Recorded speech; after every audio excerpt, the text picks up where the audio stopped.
नमस्कार साथियों, 150 क्वेश्चन का यह अंतिम सीरीज है और हम लोग यहाँ शुरुआत कर रहे हैं क्वेश्चन संख्या 101 से।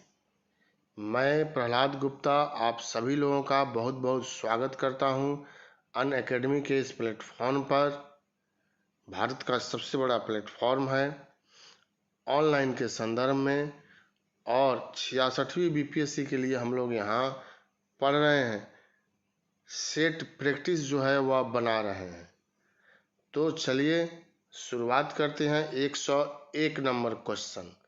निम्नलिखित में से कौन सा कथन सही है?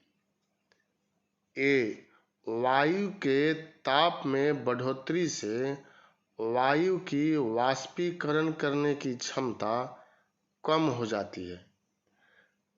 ताप में वृद्धि से वायु दाब कम हो जाता है। सी, निरपेक्ष आर्द्रता को वायु के प्रति घन मीटर में ग्राम से व्यक्त किया जाता है। डी, प्रति 165 मीटर की चढ़ाई के साथ ताप में 1 डिग्री सेंटीग्रेड की कमी हो जाती है। तो यही हम लोगों का क्वेश्चन है और इसमें से बतलाना है कि कौन सा कथन जो है वह सही है। तो साथियों, इसमें ए जो है वह सही नहीं है, सी भी सही नहीं है, डी भी सही नहीं है, बी जो है इसका आंसर हो जाएगा। 101 का बी आंसर। 102 नंबर क्वेश्चन देखिए। भारत में सबसे ज्यादा ताप विद्युत उत्पन्न कराने वाला राज्य कौन सा है? तमिलनाडु, महाराष्ट्र, बिहार, छत्तीसगढ़। बिहार तो चूंकि अब नहीं होगा इसलिए कि झारखंड के बंटवारे के बाद यहाँ पर खनिज संसाधन की कमी हो गई और तमिलनाडु, महाराष्ट्र या छत्तीसगढ़ में से एक कोई हो सकता है। तो दिए गए प्रश्न के अनुसार महाराष्ट्र का प्रथम स्थान है, यह आंसर हो जाएगा। और इसके बाद अगर दूसरा पूछता है तो गुजरात आंसर होगा। महाराष्ट्र का पहला स्थान और गुजरात का दूसरा स्थान यहाँ आंसर हो जाएगा। 3 नंबर क्वेश्चन। 103 number question. प्रायद्वीपीय भारत में उच्चतम पर्वत चोटी है? अनाईमुडी, डोडा बेट्टा, महेंद्रगिरी, नीलगिरी। तो बताना है आपको आंसर। 103 का आंसर अनाईमुडी। यह बार-बार परीक्षा में पूछ देता है अनाईमुडी। 1-2 लाइन यहाँ हम लोग चर्चा कर लेते हैं। प्रायद्वीपीय भारत अथवा दक्षिण भारत की उच्चतम पर्वत चोटी अनाईमुडी है, जिसकी ऊंचाई 2695 मीटर है। यह नीलगिरी के दक्षिण में अन्नामलाई पहाड़ी में स्थित है। डोडा बेटा ऐसी दूसरी ऊंची चोटी है जिसकी ऊंचाई 2637 मीटर है। अगर दूसरा पूछ देगा तब यह आंसर होगा डोडा बेट्टा। यह नीलगिरी की पहाड़ी में स्थित है। डोडा बेट्टा जो है वह भी नीलगिरी की पहाड़ी में स्थित है। पश्चिमी घाट को सह्याद्री भी कहते हैं। यह कई बार परीक्षा में पूछ दिया है कि पश्चिमी घाट को क्या कहते हैं, तो पश्चिमी घाट को सह्याद्री के नाम से जाना जाता है। तो एक साथ कई प्रश्न यहाँ पर तैयार हो रहा है। आप लोगों को केवल बढ़िया से देखना है, वीडियो को सुनना है। कुछ पॉइंट ऐसा बताया जा रहा है जो आप इसको नोट भी कर सकते हैं। 104, भारत में प्रायद्वीपीय नदी से संबद्ध सबसे ऊंचा निकास बेसिन कौन सा है? महानदी, गोदावरी, कृष्णा और नर्मदा। तो जवाब दीजिए आप। इसका आंसर जो है वह कृष्णा नदी हो जाएगा। कृष्णा नदी उत्तरी सह्याद्री की दूसरी सबसे ऊंची चोटी महाबलेश्वर से निकलती है। महाबलेश्वर से यह निकलती है। इसकी ऊंचाई 1738 मीटर है। 1738 मीटर। नर्मदा नदी मैकाल पर्वत के अमरकंटक से निकलती है। इसकी ऊंचाई, मैकाल पर्वत की ऊंचाई 1066 मीटर है। महानदी छत्तीसगढ़ के रायपुर जिला के सिंधावा से निकलती है। इसे छत्तीसगढ़ का मैदान भी कहते हैं। गोदावरी नदी पश्चिमी घाट की नासिक की पहाड़ियों में त्रयंबकेश्वर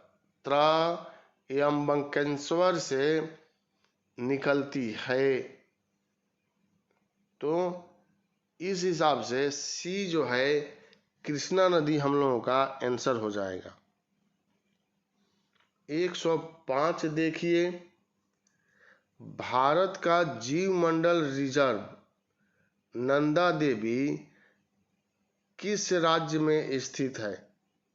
यूनेस्को ने भी इसको धरोहर सूची में शामिल किया है। उत्तराखंड, सिक्किम, मेघालय, हिमाचल प्रदेश।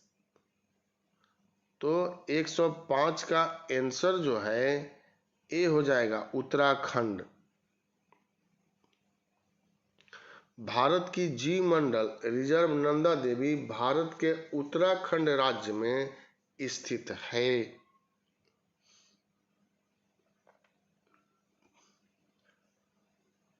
छठ पूजा किस राज्य की सबसे लोकप्रिय त्योहार है? छठ पूजा उत्तर प्रदेश, पश्चिम बंगाल, बिहार, अरुणाचल प्रदेश। तो यह तो सब कोई जानता है, बिहार। बिहार में छठ पूजा बहुत धूमधाम से मनाया जाता है, जिसमें भगवान सूर्य की आराधना जो है वह किया जाता है। महिलाओं के लिए यह बहुत ही महत्वपूर्ण त्यौहार है, क्योंकि इसमें फास्टिंग रखा जाता है। जल तक भी ग्रहण जो है नहीं किया जाता है। तो सी इसका आंसर जो है वह हो जाएगा। 107 1934 ईस्वी में पटना के अंजुमन इस्लामिया हॉल में औपचारिक रूप से किस पार्टी के गठन की घोषणा की गई थी? जनता दल यू, समाजवादी संगठन, भारतीय कांग्रेस समाजवादी पार्टी, भारतीय कम्युनिस्ट पार्टी, इनमें से कोई नहीं या एक से अधिक। जवाब आपको देना है साथियों। भारतीय कांग्रेस समाजवादी पार्टी इसका आंसर हो जाएगा। इसी की औपचारिक घोषणा जो है 1934 में किया गया था। जयप्रकाश नारायण, आचार्य नरेंद्र देव, मीनू मसानी, यह सभी लोग इसमें महत्वपूर्ण भूमिका का निर्वहन किए थे। भारतीय कम्युनिस्ट पार्टी जो है 1925 में कानपुर में इसकी स्थापना की गई थी। सत्यभक्त नामक व्यक्ति ने भारतीय कम्युनिस्ट पार्टी की स्थापना 1925 में किया था। समता पार्टी का ही एक अलग रूप है। श्री नीतीश कुमार जी समता पार्टी से निकल करके और जनता दल यूनाइटेड नामक संगठन को खड़ा किया। बिहार में इसी पार्टी की सरकार बीजेपी के साथ मिल करके चला रही है। 108 नंबर, बिहार की यात्रा करने वाला प्रथम विदेशी यात्री कौन था? ह्वेन-सांग, सी-युकी, लामा तारनाथ, मेगास्थनीज। तो 108 का जवाब दीजिए, मेगास्थनीज प्रथम व्यक्ति हैं। साथियों, यह सेलूकस निकेटर के राजदूत थे और उसी ने संधि शर्त के अनुसार इसको चंद्रगुप्त मौर्य के दरबार में पाटलिपुत्रा भेजा था। इस मेगास्थनीज ने इंडिका नामक पुस्तक की रचना किया था। मेगास्थनीज के अनुसार भारत में दास प्रथा नहीं था। इनके अनुसार भारत में अकाल नहीं पड़ता था। इनके अनुसार भारतीय समाज 7 भागों में विभाजित था। मेगास्थनीज की इंडिका में मौर्य नगर प्रशासन का विस्तार पूर्वक उल्लेख किया गया है। तो यही आंसर हो जाएगा। यह यूनानी थे और ह्वेन-सांग जो हैं, यह चीनी यात्री थे और यह हर्षवर्धन के समय में भारत आए थे। इन्होंने 6 वर्षों तक नालंदा विश्वविद्यालय में, नालंदा महाविहार में, कुछ भी कह सकते हैं, अध्ययन किया था। इसको वर्तमान का शाक्य मुनि कहते हैं, नीति का पंडित भी कहते हैं, यात्रियों का राजकुमार भी कहते हैं और इसकी पुस्तक का यह नाम है सी-युकी। लामा तारनाथ यह तिब्बती बौद्ध भिक्षु हैं और इन्होंने कंगयूर तंगयूर नामक ग्रंथ की रचना किया था। कंगयूर तंगयूर को बौद्ध धर्म का इतिहास कहा गया है। तो यही डी इसका आंसर होगा।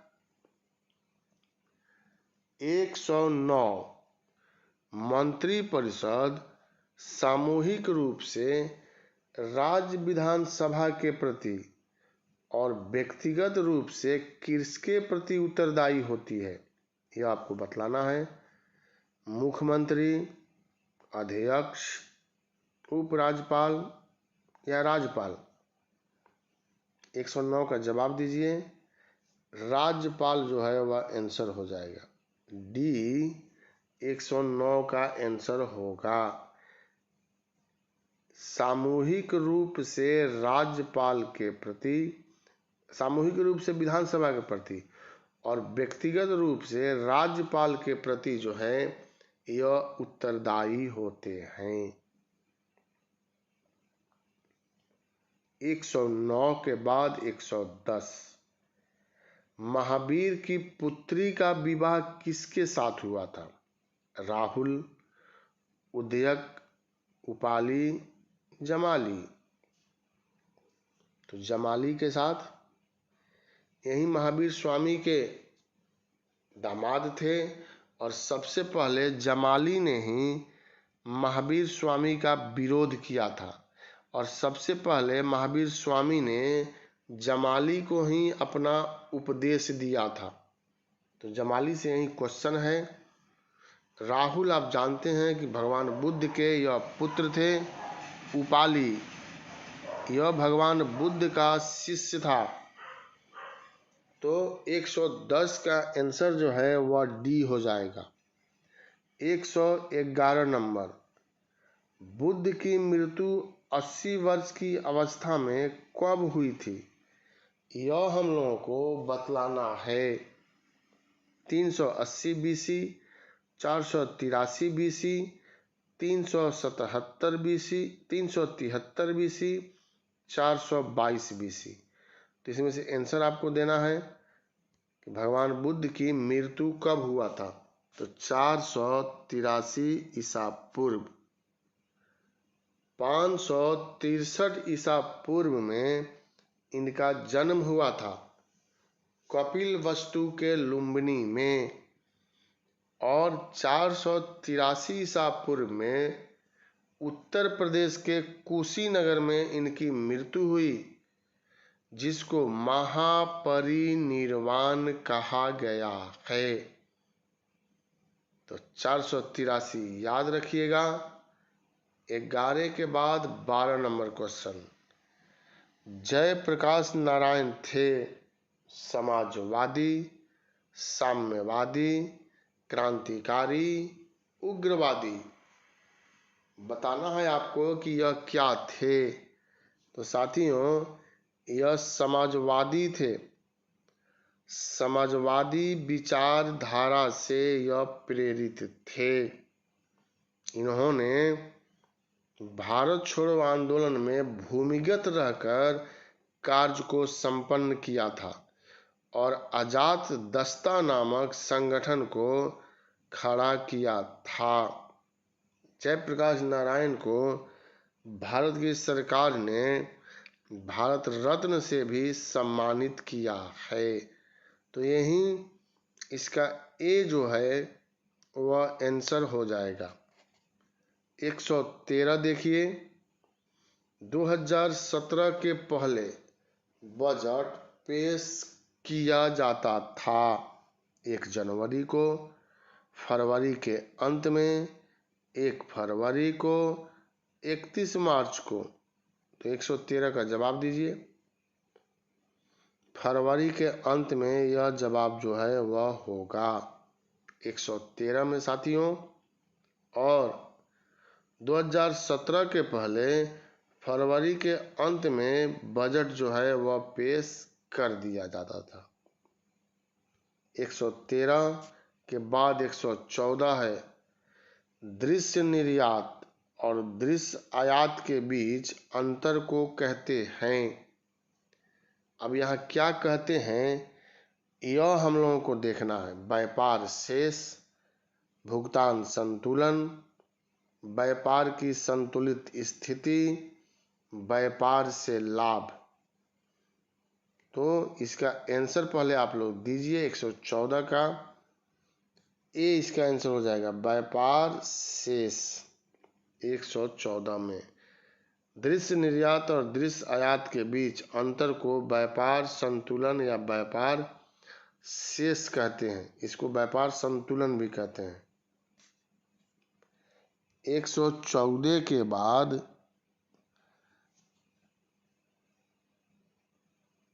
115 क्वेश्चन देखिए। निवेश गुणक निवेश का प्रभाव किस पर दर्शाता है? रोजगार, बचत, आय, उपभोग। 115 का जवाब दीजिए। इसका आंसर हो जाएगा आय। सी जो है वह इसका आंसर हो जाएगा। 116 नंबर क्वेश्चन देखना है।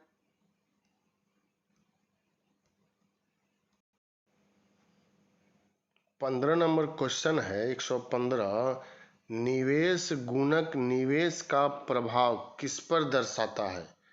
रोजगार पर, बचत पर, आय पर, उपभोग पर। 115 नंबर क्वेश्चन का जवाब दीजिए साथियों। यह 115 का आप लोगों ने जवाब दे दिया था, तो यह सी इसका आंसर हो जाएगा। अब 116 देखिए। निम्नलिखित में कौन सा कथन सही है? उत्तम मुद्रा निकृष्ट मुद्रा को संचलन से बाहर निकाल देती है। निकृष्ट मुद्रा उत्तम मुद्रा को संचलन से बाहर निकाल देती है। सी है उत्तम और निकृष्ट मुद्रा का संचलन, मुद्रा एक साथ संचलन नहीं कर सकती, कह नहीं सकते। तो 116 में जवाब जो आपको देना है इसका आंसर जो है वह बी हो जाएगा। निकृष्ट मुद्रा उत्तम मुद्रा को संचलन से बाहर निकाल देती है। साथियों, सर थॉमस ग्रेसम जो कि एक अंग्रेज कोषाध्यक्ष थे, इन्हीं के नाम पर ग्रेसम नियम जो है वह नाम पड़ गया, सर थॉमस ग्रेसम। यह कोषाध्यक्ष थे ने एक नियम प्रतिपादित किया जो उनके ही नाम के अनुसार ग्रेसम का नियम कहलाया। इस नियम के अनुसार निकृष्ट मुद्रा उत्तम मुद्रा को संचलन से बाहर निकाल देती है। देखिए, पूछा जाए कि यह किस नियम के अंतर्गत है, दूसरा क्वेश्चन इसमें बन सकता है, तो इसको आंसर आप दीजिएगा, यह ग्रेसम के नियम के आधार पर है कि बुरी मुद्रा अच्छी मुद्रा को संचलन से बाहर जो है वह निकाल देती है। 117 नंबर क्वेश्चन, भारतीय कृषि का विशिष्ट अभिलक्षण है अधिक भूमि कम श्रमिक अर्थव्यवस्था। अधिक भूमि अधिक श्रमिक अर्थव्यवस्था, कम भूमि अधिक श्रमिक अर्थव्यवस्था, कम भूमि कम श्रमिक अर्थव्यवस्था। तो 117 का जवाब आप दीजिए, सी इसका आंसर हो जाएगा, कम भूमि अधिक श्रमिक अर्थव्यवस्था। भारतीय कृषि का यही विशिष्ट अभिलक्षण है, या आप लक्षण भी कह सकते हैं। 118, कृषि किस आर्थिक गतिविधि के क्षेत्रक के अंतर्गत आती है? द्वितीय क्षेत्रक, प्राथमिक क्षेत्रक, तृतीय क्षेत्रक, चतुर्मार्गात्मक क्षेत्रक। तो 118 का जवाब देना है आपको, चतुर्मार्गात्मक क्षेत्रक, डी इसका आंसर हो जाएगा। साथियों, आज भी भारत जो है कृषि प्रधान देश है और प्राचीन काल में भी यह कृषि प्रधान देश था। द्वितीयक, प्राथमिक, तृतीयक, सेवा क्षेत्र, इस तरह का क्वेश्चन जो है बार बार पूछा जाता है। तो कृषि प्राथमिक क्षेत्र के अंतर्गत आती है। यहाँ पर जो हम लोग आंसर लिए साथियों, यह थोड़ा गलत हो गया। 118 में बी हो जाएगा, प्राथमिक क्षेत्र या क्षेत्रक कहते हैं, यहाँ मिस हो गया था। बी इसको पढ़िएगा, कृषि को प्राथमिक क्षेत्र के अंतर्गत रखा गया है। भारतीय कृषि प्राथमिक क्षेत्र के अंतर्गत आती है। प्राथमिक क्षेत्र के अंतर्गत गतिविधियां और हैं, जैसे खनन है, मत्स्यन है, वानिकी है, तो यह भी ध्यान में रखिएगा। 119 की बात अब हम लोग करें। जब एक्स वस्तु के एवजी की कीमत कम हो जाती है तो एक्स की मांग अपरिवर्तित रहती है, वर्धमान दर पर बढ़ती है, बढ़ जाती है, कम हो जाती है। 119 का जवाब आपको देना है, तो इसका आंसर हो जाएगा कम हो जाती है। एजवर्थ पेरेंटो अर्थशास्त्री थे। एजवर्थ पेरेंटो की परिभाषा के अनुसार जब किसी वस्तु के एवजी की कीमत कम हो जाती है और उसकी मांग की मात्रा बढ़ जाती है तो वस्तु की एक्स की सीमांत उपयोगिता घटने से मांग भी कम हो जाता है। तो इसीलिए इसका आंसर जो है वह डी हो जाएगा, डी। 120 नंबर क्वेश्चन, ICI का नाम किसके साथ जुड़ा हुआ है? रासायनिक द्रव्यों का निर्माण करने वाली एक बहुराष्ट्रीय कंपनी, भारतीय सीमेंट उद्योग, chamber of commerce and industry, निजी क्षेत्र का एक बैंक। तो जवाब दीजिए। ICI, इंपेरियल केमिकल इंडस्ट्रीज, इसका फुल फॉर्म हुआ इंपेरियल केमिकल इंडस्ट्रीज। रासायनिक द्रव्यों का निर्माण करने वाली एक बहुराष्ट्रीय कंपनी है जिसका अधिग्रहण एक जो नोबेल नामक डच समूह द्वारा कर लिया गया है। तो आंसर क्या हो जाएगा? ए हो जाएगा इसका आंसर। 121। अब यहाँ से करेंट अफेयर्स जो है वह शुरू हो रहा है।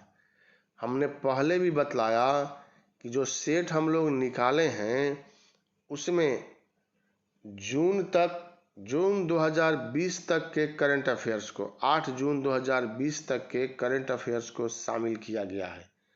तो वह धीरे धीरे आपके सामने आएगा। 121 करंट अफेयर्स की ही क्वेश्चन है और 150 तक हम लोग चलेंगे जिसमें करंट अफेयर्स ही आपको मिलेगा। हाल ही में गंगा वोल्गा वार्ता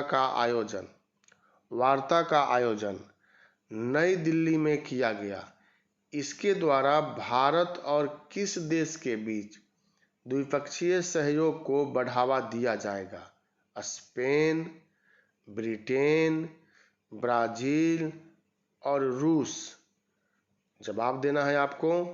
करेंट है तो तुरंत जवाब दीजिए। हाल ही में रूस और भारत के बीच नई दिल्ली में गंगा वोल्गा वार्ता का आयोजन किया गया। तो आंसर क्या हो जाएगा? डी हो जाएगा, रूस। 122 turbulence and triumph the Modi years पुस्तक के लेखक कौन हैं? राहुल सिंह और यश माधवन, राहुल अग्रवाल और भारतीय यश प्रधान, अमर सिंह और अशोक कुमार, चेतन सिंह और आर माधवन। ई तो सब में रहता है, तो जहाँ ई आंसर आएगा वहाँ पर मैं पढ़ के आप लोगों को बतला दूंगा। 122 का आंसर जो है वह बी हो जाएगा। राहुल अग्रवाल और भारतीय यश प्रधान ने इस पुस्तक की रचना जो है वह किया है। इसके बाद 123 नंबर क्वेश्चन आएगा। महाराष्ट्र के किस हवाई अड्डे का नाम बदलकर छत्रपति संभाजी महाराज हवाई अड्डा कर दिया गया? छत्रपति संभाजी महाराज हवाई अड्डा। छत्रपति संभाजी आप जानते हैं कि यह शिवाजी के पुत्र थे। संभाजी, उन्हीं के नाम पर यह किया गया। Mumbai airport, IGI Delhi airport, Kolkata airport, Aurangabad airport, तो दो ही तो इसमें महाराष्ट्र से संबंधित है, मुंबई और औरंगाबाद। इसी दो में से किसी एक का किया गया होगा, तो मुंबई एयरपोर्ट नहीं होगा और इसका आंसर हो जाएगा डी, औरंगाबाद एयरपोर्ट। इस औरंगाबाद शहर का निर्माण औरंगजेब के द्वारा कराया गया था और इसी औरंगाबाद में औरंगजेब का और उसकी पत्नी रबिया दुरानी का मकबरा भी है। जब औरंगजेब शाहजहां के समय में राजकुमार के रूप में थे तो इन्होंने दक्षिण भारत की राजधानी औरंगाबाद को बनाया था। 124 भारत का नया विदेश सचिव किसे नियुक्त किया गया है? हर्षवर्धन श्रृंखला, राजन कुमार, विकास वैभव, अभिनव बिंद्रा। 124 का जवाब दीजिए। ए इसका जवाब हो जाएगा। हर्षवर्धन श्रृंखला को देश का अगला विदेश सचिव नियुक्त किया गया है।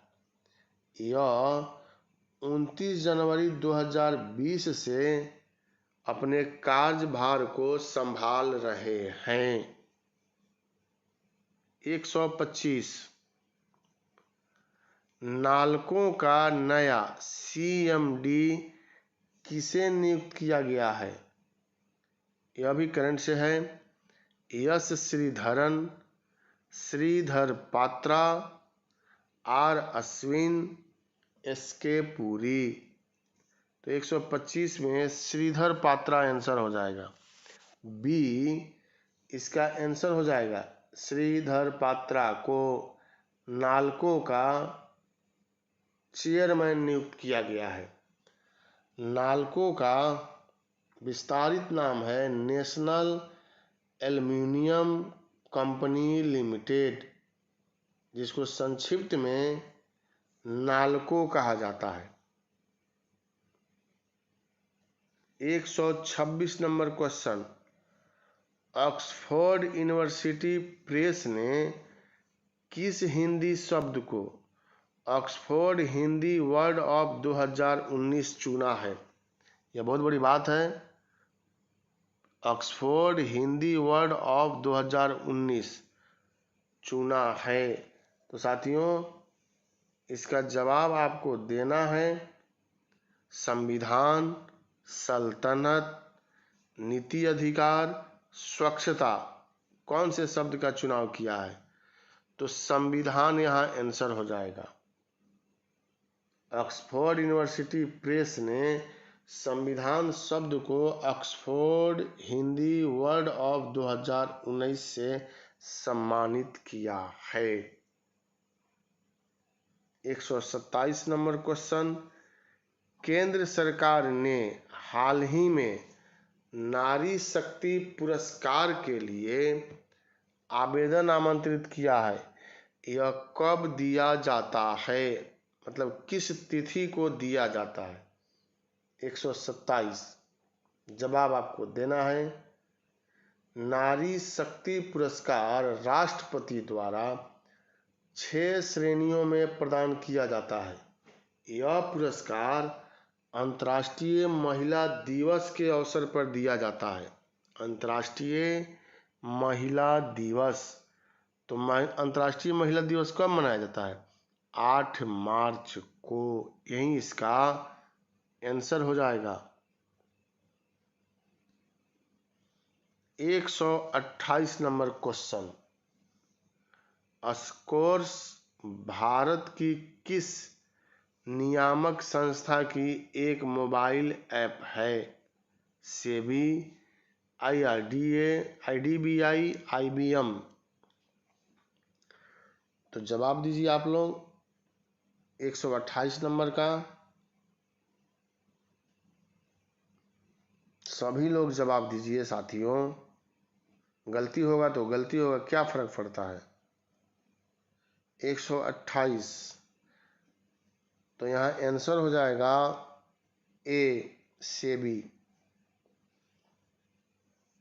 बाजार नियामक सेबी या भारतीय प्रतिभूति विनिमय बोर्ड ने हाल ही में सेबी शिकायत निवारण प्रणाली स्कोर्स पोर्टल में शिकायत दर्ज करने के लिए निवेशकों की सहायता के लिए एक मोबाइल एप्लीकेशन लॉन्च की है। तो सेबी ही यहाँ पर आंसर होगा। 129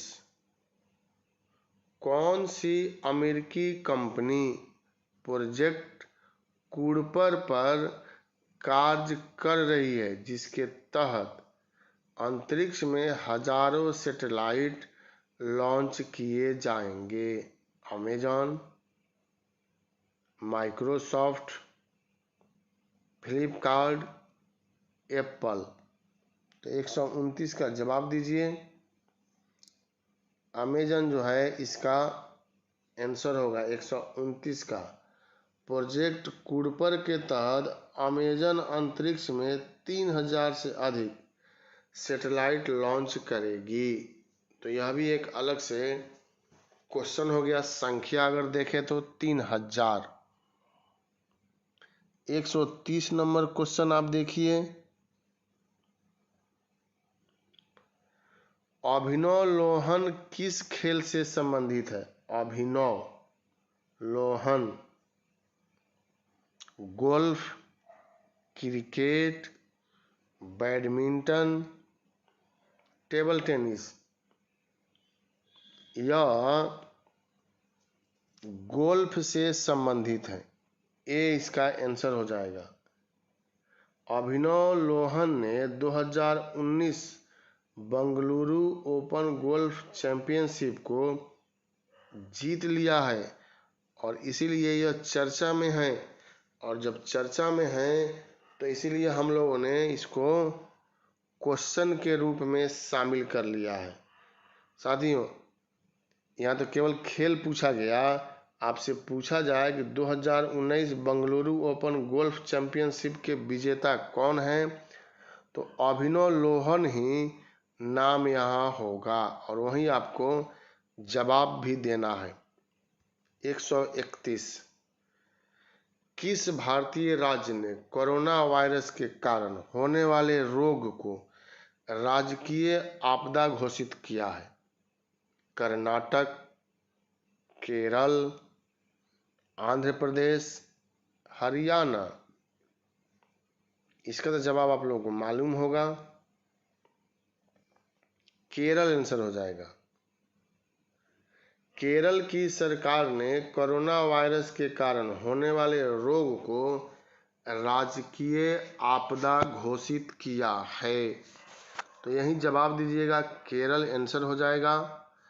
इसके बाद हम लोग 132 नंबर क्वेश्चन जो है यहाँ पर देखते हैं। साथियों, 132 नंबर क्वेश्चन, गगनयान मिशन के लिए किस भारतीय संगठन के 4 कर्मचारी को रूस में प्रशिक्षण के लिए चुना गया है? यह जवाब देना है हम लोगों को। भारतीय थल सेना, भारतीय वायुसेना, ITBP, भारतीय जल सेना। तो 132 का जवाब आप लोग दीजिए। हाल ही में मिशन गगनयान के लिए वायुसेना से 4 लोगों को चुना गया है। बी इसका 132 का बी आंसर हो जाएगा। 133 नंबर क्वेश्चन,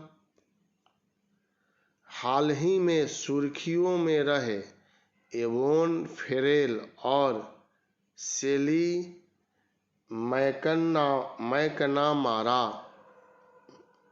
मैकनामारा को किस वैश्विक पुरस्कार से सम्मानित किया गया? 133 का जवाब दीजिए। सी इसका आंसर होगा, प्रिज्कर पुरस्कार। साथियों, यह प्रिज्कर नहीं होगा, पुलित्जर होगा। पुलित्जर पुरस्कार जो पत्रकारिता के क्षेत्र में दिया जाता है। पुलित्जर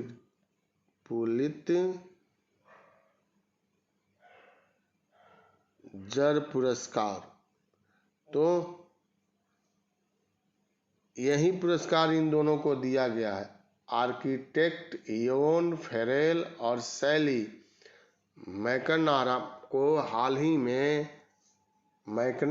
को हाल ही में 2020 पुलित्जर पुरस्कार के लिए चुना गया है।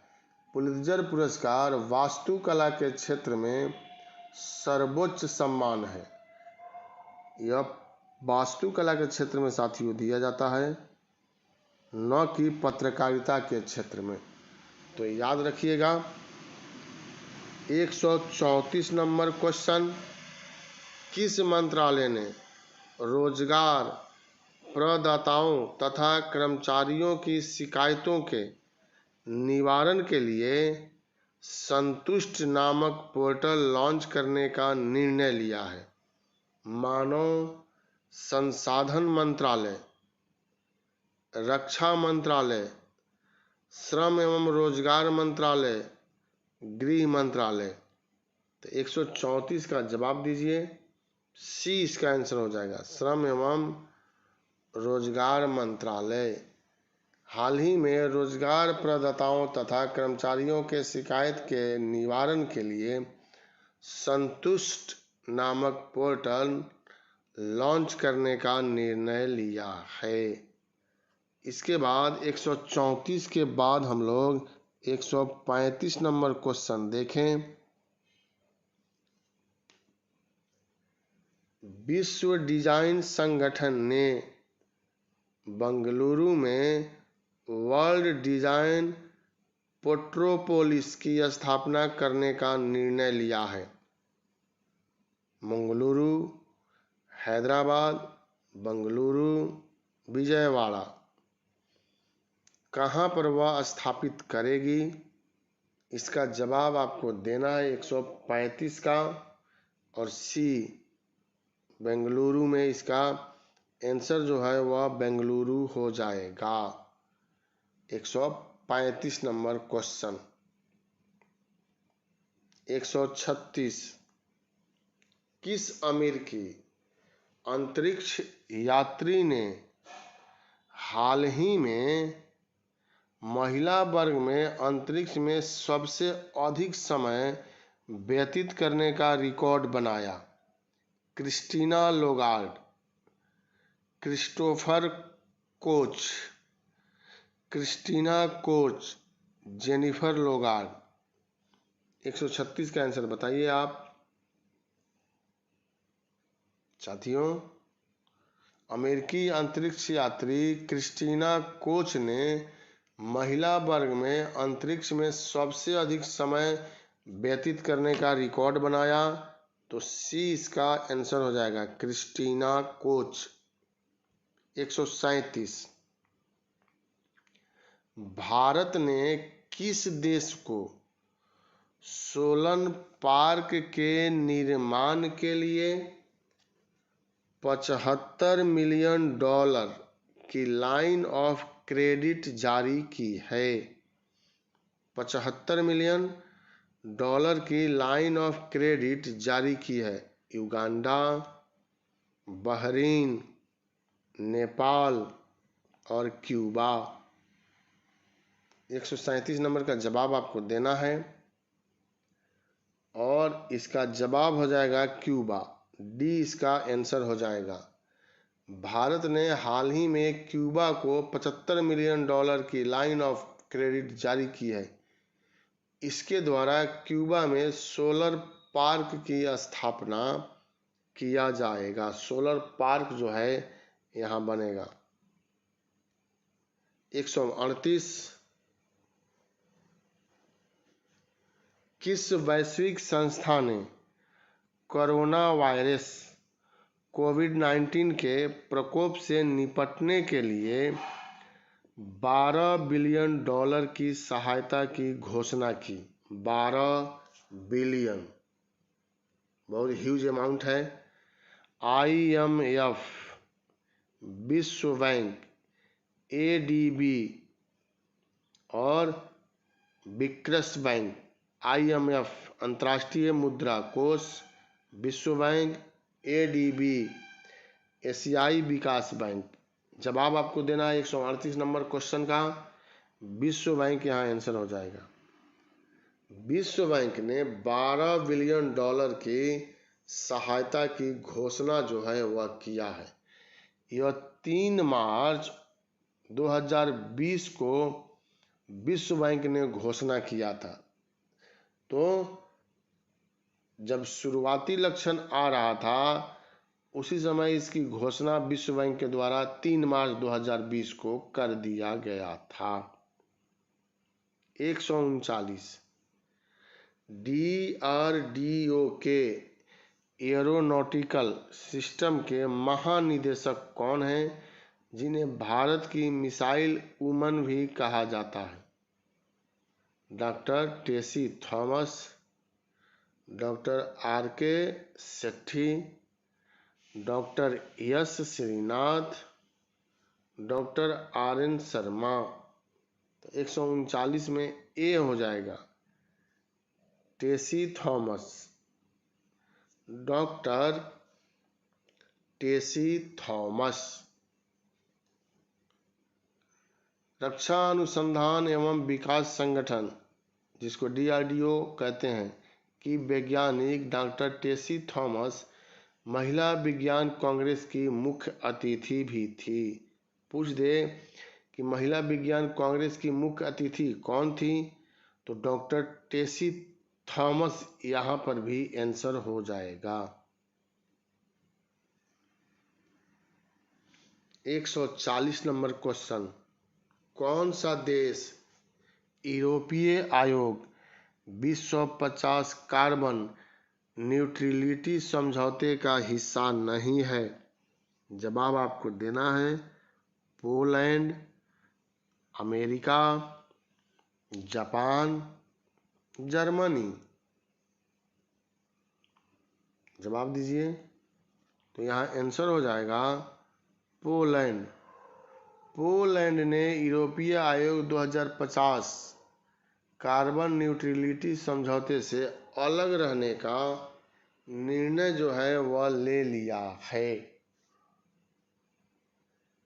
141, अपने टेस्ट तथा एक दिवसीय डेब्यू मैच में शतक लगाने वाले आबिद अली किस देश से हैं? टेस्ट में भी इन्होंने शतक लगा दिया पहला टेस्ट में, और पहला एक दिवसीय में भी इन्होंने शतक लगा दिया। बांग्लादेश, भारत, पाकिस्तान, ईरान। तो 141 का जवाब दीजिए। पाकिस्तानी खिलाड़ी आबिद अली अपने टेस्ट तथा एक दिवसीय डेब्यू मैच में शतक लगाने वाले पहले खिलाड़ी बन गए। यह विश्व में यह जो है आबिद अली पहला खिलाड़ी जो है वह बन गया है, और यह पाकिस्तान का है। 142 नंबर, राजीव बंसल को किस भारतीय एयरलाइन का चेयरमैन और मैनेजिंग डायरेक्टर नियुक्त किया गया है? गो एयर, कोल इंडिया, जेट एयर, एयर इंडिया। 142 का आंसर आप लोग बताइए। इसका आंसर हो जाएगा एयर इंडिया। 142 डी इसका आंसर हो जाएगा। राजीव बंसल को हाल ही में एयर इंडिया का चेयरमैन व मैनेजिंग डायरेक्टर नियुक्त किया गया है। 143, हाल ही में किस बैंक ने RBBG स्कीम की घोषणा किया है? Residential builder finance with buyer guarantee scheme की घोषणा। IDBI, SDBI, Bharatiya state bank, SBI, IRDA। 143 का आंसर आप लोगों को देना है, और इसमें आंसर हो जाएगा यह बी नहीं होगा, डी भी नहीं होगा, यह भी नहीं होगा, यह भी नहीं होगा, यह भी नहीं होगा। होगा कौन? भारतीय स्टेट बैंक जो है वह आंसर होगा। 145 अपने से आ गया था। हाल ही में प्रत्यक्ष कर विवाद से विश्वास बिल 2020 के अनुसार करदाताओं को कब तक देय कर का भुगतान करना होगा? 30 जनवरी 2020, 31 मार्च 2020, 15 जनवरी 2020, 14 फरवरी 2020।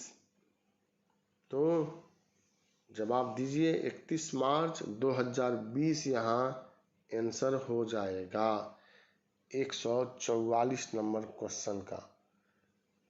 प्रत्यक्ष कर विवाद से विश्वास 2020 हाल ही में लोकसभा द्वारा पारित कर दिया गया है।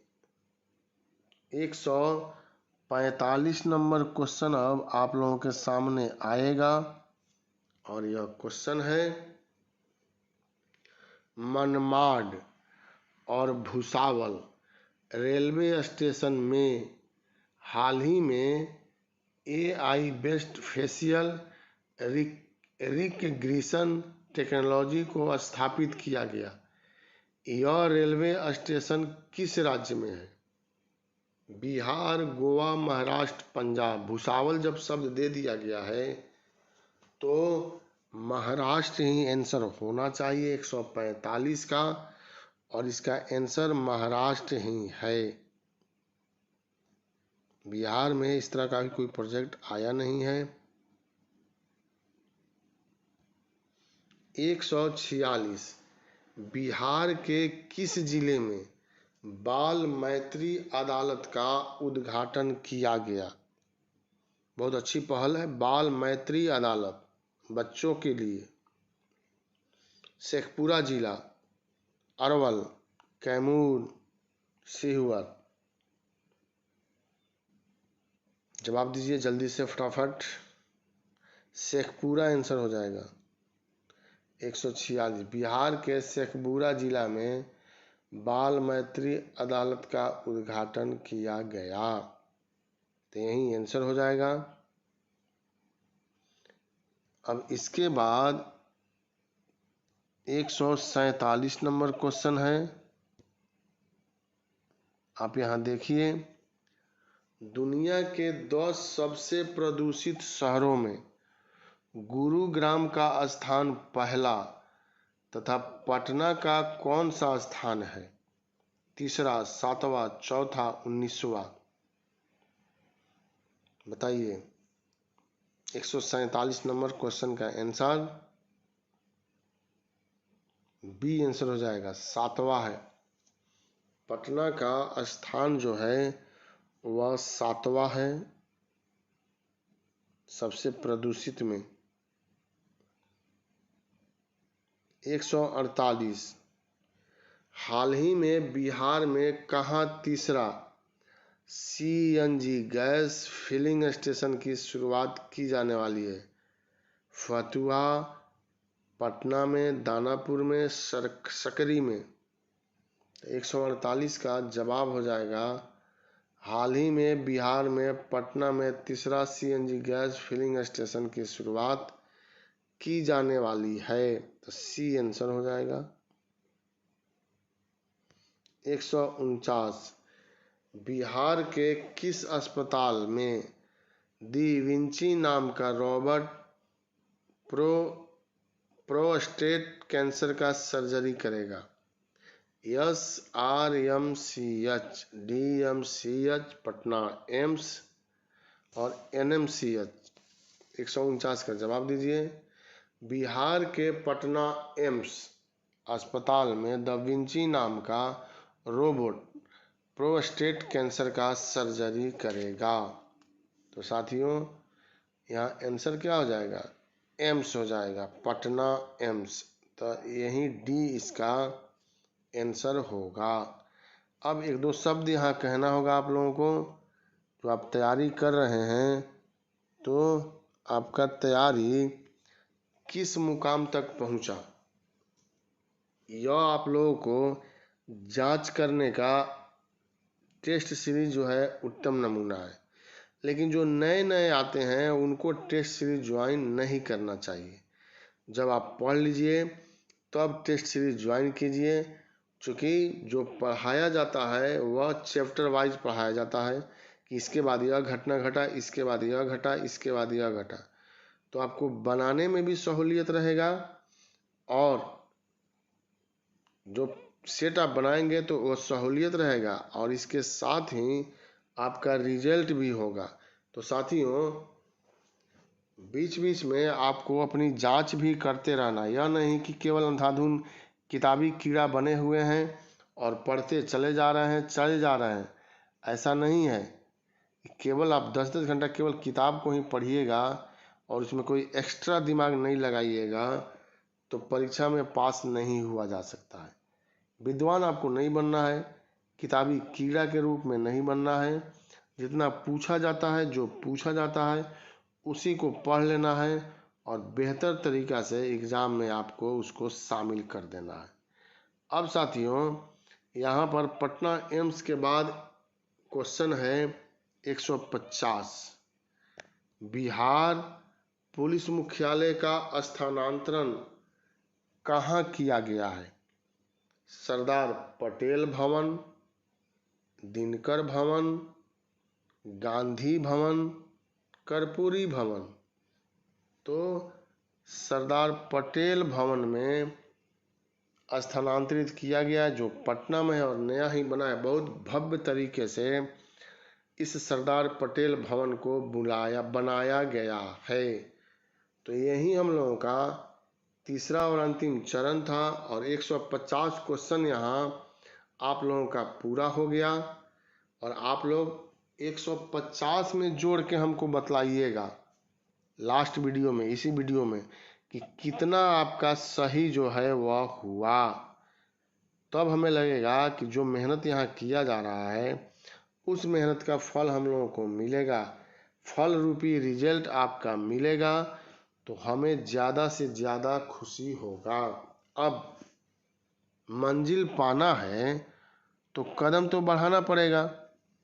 बिना कदम बढ़ाए मंजिल की प्राप्ति जो है वह नहीं हो सकती है साथियों।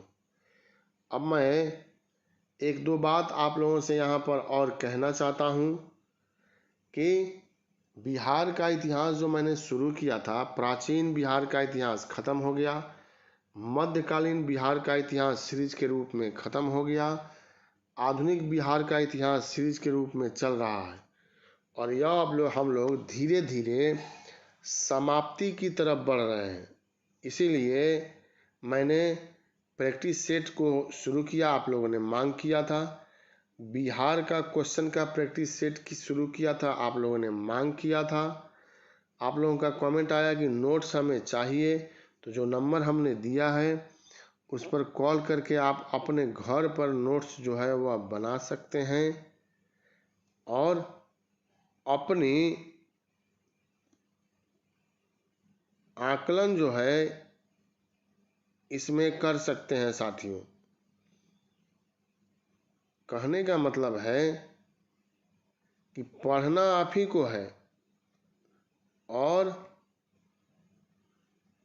पढ़ने के बाद रिजल्ट भी आप ही का होगा। तो पहले सबसे ज़्यादा आप ही को लाभ होगा, उसके बाद आपके परिवार के सदस्यों को, दोस्तों को, समाज को। यह लाभ आप किस हद तक देते हैं और किस स्तर तक इस लाभ को पहुंचाते हैं वह तो रिजल्ट होने के बाद है। प्रैक्टिस सेट आ गया है और इसी सप्ताह में बिहार समान अध्ययन अनूठा संग्रह करके मैं आप लोगों के सामने लेकर के आऊँगा। वह लगभग पूरा हो गया है, बहुत अधिक मेहनत किया गया है बिहार से संबंधित उसमें क्वेश्चन को लेकर के। तो वह जब मैं लेकर के आऊँगा, एचडी पब्लिकेशन से ही उसको निकाला जा रहा है साथियों, तो वह पुस्तक भी आप लोगों को बहुत अधिक सहायता प्रदान करेगा और इस रूप में उस पुस्तक को भी आप मंगा सकते हैं, लेकिन अभी उसमें कम से कम 1 सप्ताह का टाइम लगेगा। आप हिस्ट्री एचडी पब्लिकेशन का, आप पॉलिटी एचडी पब्लिकेशन का, आप प्रैक्टिस सेट एचडी पब्लिकेशन का मंगा करके पढ़िए। देखिए कि आपकी तैयारी कितनी रफ्तार से आगे बढ़ जाती है और आपकी तैयारी जो है केवल रफ्तार से आगे ही नहीं बढ़ेगा बल्कि वह मंजिल तक पहुंचाने का भी कार्य संपन्न कर देगा। उसी के अनुसार बीपीएससी के अनुसार उसको लिखा गया है और बीपीएससी के अनुसार ही प्रैक्टिस सेट में क्वेश्चन सेट किया गया है। आप इतिहास की बुक लेकर के देखें, आप यकीन नहीं करेंगे कि इतने पतले बुक में सभी बातों को कैसे शामिल कर दिया गया है।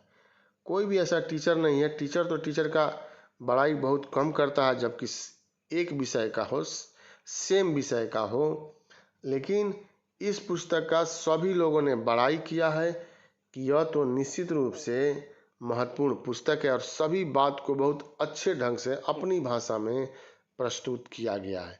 बहुत बहुत धन्यवाद आप लोगों का शेयर और लाइक सब्सक्राइब करने के लिए। जो नहीं किए हैं प्लीज़ वह करें और वीडियो इसी तरह से देखते रहें। मैं प्रहलाद गुप्ता आप सभी लोगों को बहुत बहुत शुभकामना प्रदान करता हूँ।